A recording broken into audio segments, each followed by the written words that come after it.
Սիրելի համավերցիներ, ողջունում եմ ձեզ, սիրելի լոռեցիներ, ողջունում եմ ձեզ։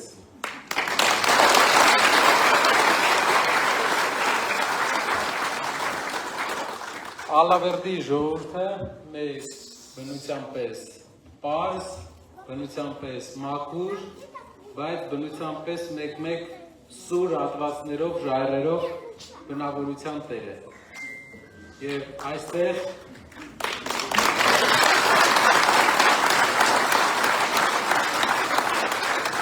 համ կա բարություն, բայց համ էլ ուրիշ բաներ կա բացի բարությունից։ Դե ժողովուրդը շատ է դա ցույց տվել։ Ալավերդին վերջ 8 տարվա ընթացքում փոխվել է։ Եկեք նայեք, թե ինչն է փոխվել այստեղ։ Ժամանակին Հայաստանի ամենամեծ ընկերություններից մեկը գործում էր Ալավերդին։ Բոլորս գիտեինք, որ այստեղ է Հայաստանի հիմնական ձուլարանը։ Պատմականորեն էլ կողքի հունական համայնքները հաշվի առած, ալավերցիներին հաշվի առած, բոլորը աշխատում էին ձուլարանի հանքերի վրա։ 8 տարվա մեջ Ալավերդին կորցրեց իր տնտեսական ամենամեծ միավորը, ձուլարանը։ Հարյուրավոր մարդիկ աշխատանքը կորցրեցին։ Դրանից հետո եկավ ուրիշ շրջան, երբ մենք տեսանք, որ տարածաշրջանում այլ հարևան երկիրը սկսեց հողեր վերցնել դելիմիտացիայի անվան տակ։ Եվ ժամանակի ընթացքում մենք նկատեցինք, որ հակառակորդը Ալավերդից արդեն 10-15 կիլոմետր հեռավորության վրա է։ Լոռին համարյա սահմանամերձ է արդեն, այս իրենց կատարած դելիմիտացիայի արդյունքում ժողովուրդ։ Այսպիսի բան 8 տարվա ընթացքում ես պատմեմ ինչ է տեղի ունեցել այստեղ։ Ալավերդում չի վերանորոգվել վերջի ժամանակները։ Այգին անցած տարի այցելեցինք եւ մենք ցանկացանք բարեգործական, Տաշի բարեգործականը, որ վերանորոգի, դրանից հետո արագ համայնքապետարանը սկսեց, լավա գոնե եթե ասեցինք, որ սկսեին։ Ճոպանուղին չի գործում։ Քաղաքը աղքատության առումով Հայաստանում 8 տարվա մեջ ամենաբարձր աղքատության աճն է ունեցել։ Լավ, ինչը պետք է ստիպի Ալավերդուն գնալ ու քվեարկել նույն մարդկանց օգտին, ովքեր տասնամյակներ, համարյա կես հարյուրամյակ գործող ձուլարանը փակեցին, ովքեր սահմանը մոտեցրեցին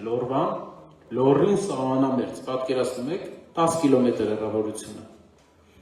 ովքեր ընտրված ղեկավարների սպեսնազով գալիս մտնում հանում էին, ինչը պետք է ստիպի մարդկանց ընտրել այս մարդուն։ Երկու հատ բարձուրն ու բրուշատն ժողովուրդ։ Մեր երկրի տեսլականը քաղաքի համար է սա։ Պետք է Ալավերդին պետք է աշխատավոր մարդու քաղաք է։ Պետք է գործարան լինի այս քաղաքում։ Գյուղերը կողքի ամենալավ կլիմայով գյուղերն են։ Այստեղ շատ լայն սպեկտրով բան է աճում։ Պետք է ունենա նորմալ մթերում։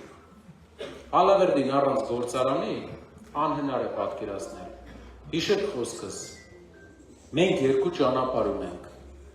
կամ փոփոխություն ենք բերում, եւ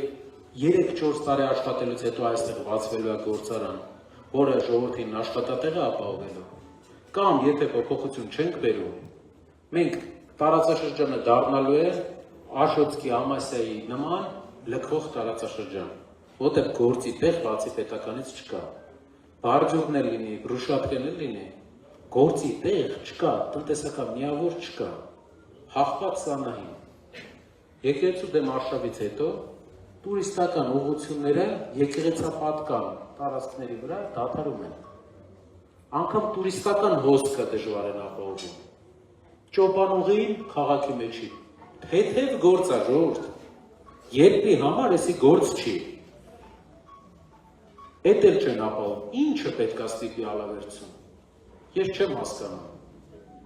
Եվ ասում են, որ ԿՊ ցուցակով կա մարդ, ով Ալավերդուց է։ Այո, կա մարդ, կարողացել է փրկի քաղաքի տնտեսական միավորը, այդ է արդյունքը։ Կարող է հարգալից լինի մարդկանց հետ, բոլորը պետք է հարգալից լինեն, բայց կարողացել է փրկի։ Իսկ մենք ասում ենք, մեր ցուցակում առաջի 35 համարի մեջ, պատմականորեն առաջի անգամ Ալավերդու համար մենք 2 ալավերդցի ենք ունենալու տարածաշրջանից մարդ։ պարոն Նալբանդյանը և պարոն Թամազյանը։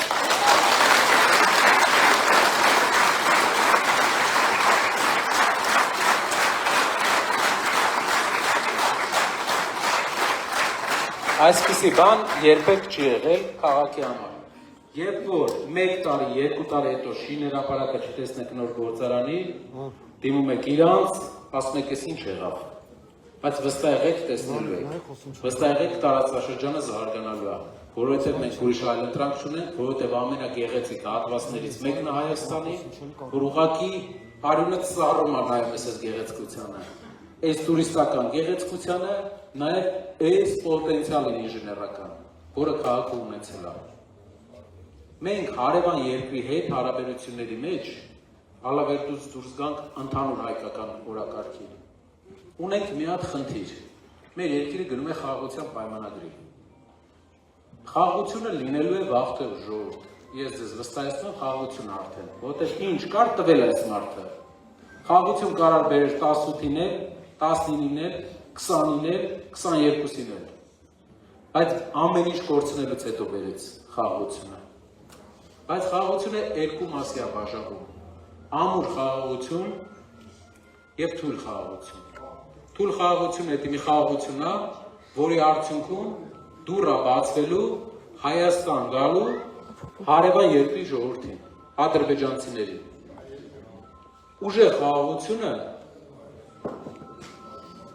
Ուժեղ խաղաղությունը այն խաղաղությունն է,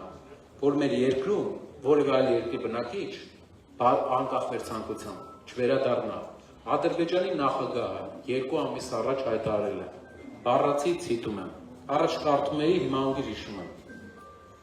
որ Իլհամ Ալիևն ասել, որ մենք պետք է վերադառնանք մեր պապական հողեր, իբր իրանց պապական հողերն է, իրանց պապական հողերը Ալթայում ձի էին քշում, էլի։ Եվ պետք է վերադառնանք ոչ թե տանկերով, այլ ավտոմեքենաներով։ Թույլ խաղաղությունը, դա խաղաղություն է ստորագրում Փաշինյանը առանց երաշխավոր, դրանից հետո հիշեք խոսքս, Աստված չանի, չի լինելու տենց բան, բայց իրենք ուզենալու էին, դուրս էին գալու, ասելու էին կլինի 1000 հոգի գա ադրբեջանցի։ Այդ ժամանակ Փաշինյանը դուրս էր գալու, ասել էր ժողովուրդ, 1000 հոգու համար, մենք չենք վատացնելու մեր հարաբերությունները։ Անցնելու էր 1 տարի, գալու էին ասել էին կլինի 1000 հոգի էլ մյուս գողը գա, 2000 ընդեղ, 5000 ընդեղ, ու ժամանակի ընթացքում իրենք լծվելու էին Հայաստան, ոնց որ Նախիջևանը մարսեցին գնաց։ Ինչ է պետք անել, ամուր խաղաղությունը էդի Հայաստանում ապրում են հայերը, Ադրբեջանում ապրում են ադրբեջանցիները։ Հայաստանը տնտեսապես զարգանում է, քաղաքների զավոթները գործաներ չենք դնում փակում, որ ժողովուրդը ստիպված լինի լքի կամ աղքատության մեջ ապրի։ Քաղաքներում գործարաններ են լինում, որի արդյունքում մարդիկ ապրում են իրենց տան շեմին էլ գումար են վաստակում։ Լավ են ապրում մեր ժողովուրդը, տուրիստներ են գալի, շարժը ապահովում, քաղաքում շարժը ապահովում։ Այսօր քայլում ենք Ալավերդիկ ասում են մի քիչ շարժի խնդիր կա, թուլացել է։ Շարժը ապահովում։ Դա ուժեղ երկիրն է, տնտեսապես ակտիվ երկիրը։ Եվ երկրորդը հայեր ապրեն, մեր հայրենիքն է, մենք իրավունք ունենք այստեղ ապրենք ու մենք որոշենք թե ով է գալու։ Այս երկիրը հայերը ապրելու են այստեղ, ադրբեջանցիները այնտեղ։ Եվ դա մենք անելու ենք, որտեղ մենք այլ ընտրանք չունենք, որտեղ մենք ինչ կա, իրենց զիջելով տվել ենք, էլ տալու բան չկա։ Ու ես ուզում եմ, որ իրար հետ էտի անենք, ժողովուրդ։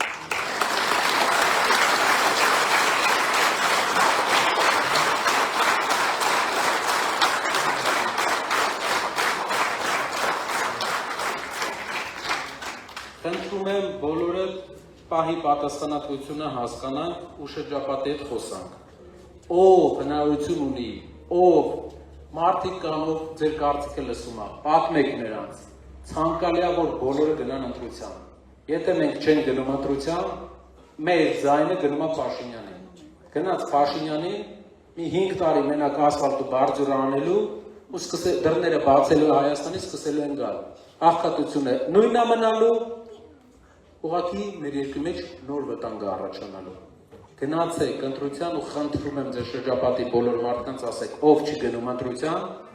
Փաշինյանին է ձենը գնում։ Գնացեք ընտրության, որ գնան։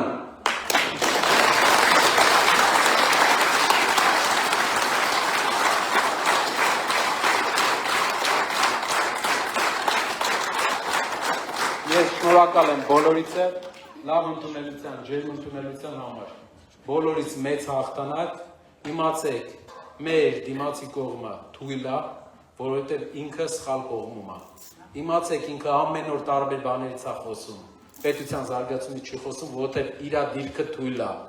Մենք ճիշտի կողմից ենք, դրա համար միշտ խոսում ենք կոնկրետ բաներից։ Այսօր էլ ես ձեզ ներկայացրեցի տնտեսական եւ ամենտագային կոնկրետ բաները։ Գնանք առաջ, պայքարենք ու մեր ուժեղ երկիրը, մեր ուժեղ ժողովրդին ապահովենք այն երկիրը, որին արժանի ենք մենք։ Բոլորս իրար հետ։ Շնորհակալ եմ բոլորիդ։